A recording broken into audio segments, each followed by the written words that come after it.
क्या बात भाई, धनंजय धड़कन के गानों को इतना आप लोग प्यार दे रहे हैं, इतना दुलार दे रहे हैं। अगर मैं तारीफ करूँ ना कम पड़ जाएगा, सच में मैं कहता हूँ अगर तारीफ करूँ तो कम पड़ जाएगा। तो भाई भोजपुरी इंडस्ट्री में धनंजय धड़कन के गाना जब आ रहा है ना भाई, आप लोग फाड़ के रख दे रहे हैं, और ऐसे फाड़ के रख रहे हैं अगर मैं तारीफ करूँ तो कम पड़ जाएगा। बताइए भाई, धनंजय धड़कन के गाने कितने आप लोग प्यार दे रहे हैं। ये गाना मैं कहता हूँ ऑर्केस्ट्रा सॉन्ग में इतना बजेगा शायद भोजपुरी इंडस्ट्री में कभी बजा ना हो। आप लोग इतना प्यार दे रहे हैं, तो भाई ऐसे ही प्यार देते रहिएगा उदित प्रेमी के जैसे धनंजय धड़कन को। और धनंजय धड़कन जब भी कोई गाना लेकर आएंगे तो ऐसे ही सपोर्ट करते रहिएगा। तो भाई धनंजय धड़कन का ये गाना कैसा लगा, कैसा नहीं, प्यारा सा कमेंट जरूर करिएगा। ठीक है, आप लोग इतना प्यार दे रहे हैं तो मैं आसान विश्वास करता हूँ धनंजय धड़कन के गानों को जितना हो सके भाई सपोर्ट करिएगा। ठीक है, तो मैं आसान विश्वास करता हूँ ये गाना कैसा लगा कैसा नहीं। भाई धनंजय धड़कन के चाहने वाले कितने हैं, धनंजय धड़कन को प्यार करने वाले कितने हैं, भाई प्यारा सा कमेंट जरूर करना। आप लोग वीडियो देख लेते हैं ना, कमेंट करते हैं ना लाइक करते हैं,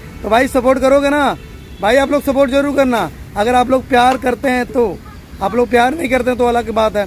तो आप लोग ज़्यादा से ज़्यादा प्यार किया करो यार। ठीक है, और धनंजय धड़कन के गाना जब आता है ना भाई, रिकॉर्ड बन जाता है, और रिकॉर्ड ऐसा बनता है शायद भोजपुरी इंडस्ट्री में कोई नहीं बनाया होगा, आप लोग जानते हैं। तो भाई ऐसी प्यार ऐसे दुलार देते रहिएगा। मिलते हैं अगली वीडियो में। धनंजय धड़कन के चाहने वाले जितने हैं, धनंजय धड़कन से प्यार करने वाले जितने हैं, धनंजय धड़कन से मोहब्बत करने वाले जितने हैं, भाई गानों को सपोर्ट करिएगा। और ये गाना मैं कहता हूँ ऑर्केस्ट्रा सॉन्ग में बजा सकते हैं, कहीं भी बजा सकते हैं, चाहे शादी हो चाहे ब्याह हो, यानी कहीं भी बजा सकते हैं। कोई आप लोग को मायूस होने की जरूरत नहीं पड़ेगा। आप लोग इतना प्यार देते हैं तो भाई इतना तो फर्ज बनता है भाई, और देश प्रेमी के गानों को सपोर्ट करिए, और देश प्रेमी के गाने को धनंजय धड़कन के गानों को सपोर्ट करिए, धनंजय धड़कन के गानों को सुनिए। भाई एक छोटा कलाकार है, अगर आप लोग सपोर्ट नहीं देंगे तो कौन देगा। तो ऐसी प्यार ऐसे दुलार देते रहिएगा। मिलते हैं अगले वीडियो में। धनंजय धड़कन के गाने को जितना है चाहते हैं भाई शेयर कर दीजिएगा। नए आए हैं तो भाई चैनल को सब्सक्राइब कर लेना। मिलते हैं अगले वीडियो में।